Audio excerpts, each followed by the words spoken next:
नमस्कार। आज जिस कहानी की हम बात करने वाले हैं वो बहुत छोटी सी है, लेकिन उसका सबक बहुत गहरा है। कहानी का नाम है चींटी और दाना, हिम्मत की कहानी।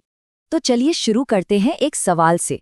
जरा सोचिए, क्या हिम्मत का सबसे बड़ा सबक हमें सबसे छोटे, सबसे मामूली जीवों से मिल सकता है? ये कहानी ना इसी सवाल के इर्द गिर्द घूमती है। तो कहानी हमें ले चलती है एक छोटे से गांव के पास, एक बड़े से मैदान में।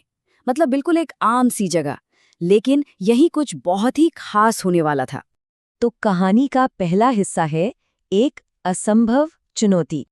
तो होता क्या है, इसी मैदान में एक नन्ही सी चींटी को गेहूं का एक बहुत बड़ा दाना दिखाई देता है। और जब मैं कह रहा हूं बड़ा, तो मेरा मतलब है उसके लिए वो दाना किसी पहाड़ से कम नहीं था। अब जरा इस चुनौती के साइज को समझिए। एक तरफ एक नन्हा सा जीव, हमारी चींटी, और दूसरी तरफ एक दाना जो उसके वजूद से कई कई गुना बड़ा था। देखकर ही लगता है भाई ये काम तो हो ही नहीं सकता। तो जाहिर है चींटी के मन में भी यही ख्याल आया होगा, अरे इतना बड़ा दाना, इसे मैं कैसे उठाऊंगी?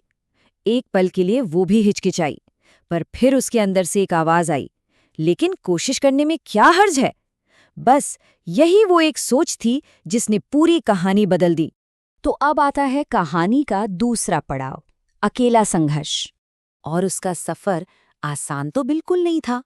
वो खींचती और थक जाती, थोड़ी हवा चलती तो दाना लुढ़क कर वापस पीछे चला जाता, और इस पूरी जद्दोजहद में वो ना जाने कितनी ही बार गिरी। पर मुश्किलें सिर्फ इतनी ही नहीं थीं। उसके आसपास जो दूसरी चींटियां थी ना, उन्होंने भी उसे रोकना शुरू कर दिया। वो कहने लगे, अरे छोड़ो भी, तुमसे नहीं होगा ये। सोचिए, एक तो काम मुश्किल, ऊपर से लोगों के ताने, चुनौती और भी बड़ी हो गई। पर क्या उस नन्ही चींटी ने हार मानी? बिल्कुल नहीं। वो गिरती, फिर उठ खड़ी होती, फिर से जोर लगाती, फिर फिसलती और फिर से उठती। ये सिलसिला बस चलता रहा, चलता रहा। और ये जो कुछ भी हो रहा था, उसे दूर खड़ा एक आदमी देख रहा था। अब कहानी में एक और किरदार की एंट्री होती है, जो सिर्फ तमाशा नहीं देख रहा था। और यही कहानी एक बहुत ही गहरा मोड़ लेती है। देखिए, चींटी के लिए उसकी चुनौती क्या थी? गेहूं का एक दाना। और उस आदमी के लिए उसकी जिंदगी की कोई बहुत बड़ी मुश्किल। असल में दोनों ही अपने अपने गेहूं के दाने से जूझ रहे थे। और इसके साथ हम पहुंचते हैं कहानी के क्लाइमैक्स पर, हिम्मत की जीत। घंटों की जबरदस्त मेहनत के बाद आखिरकार वो छोटी सी चींटी उस दाने को अपने घर तक पहुंचाने में कामयाब हो ही गई।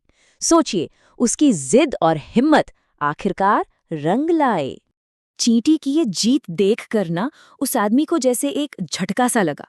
उसने खुद से पूछा, एक मिनट, जब इतनी नन्ही सी जान हार मानने को तैयार नहीं है, तो मैं कैसे हिम्मत हार सकता हूँ? बस यही वो पल था जब उसे अपनी राह मिल गई। और फिर क्या था? उस चींटी से मिली हिम्मत के साथ उस आदमी ने भी अपनी मुश्किल का डट कर सामना किया, और नतीजा? कुछ वक्त बाद वो भी कामयाब हुआ। मतलब एक चींटी के छोटे से काम ने एक इंसान की बड़ी सी मुश्किल हल कर दी। तो सवाल ये है कि इस पूरी कहानी से हमें क्या सीखने को मिलता है? क्या है कहानी की सीख? सीख बहुत सीधी और गहरी है। देखिए, असली हार गिर जाने में नहीं है। गिरना तो सफर का हिस्सा है। असली हार तो तब होती है जब कोई उठ के दोबारा कोशिश करना ही छोड़ दे। बस यही फर्क है गिरने और हार मानने में। और यहीं ये कहानी हमें एक सवाल के साथ छोड़ जाती है। हम सब की जिंदगी का वो गेहूं का दाना क्या है? वो कौन सी चुनौती है जो हमें पहाड़ जैसी लगती है? और क्या हम भी उस चींटी की तरह उसे उठाने की हिम्मत दिखा सकते हैं? क्योंकि असल जीत तो मंजिल में नहीं, उस कोशिश में ही छिपी है।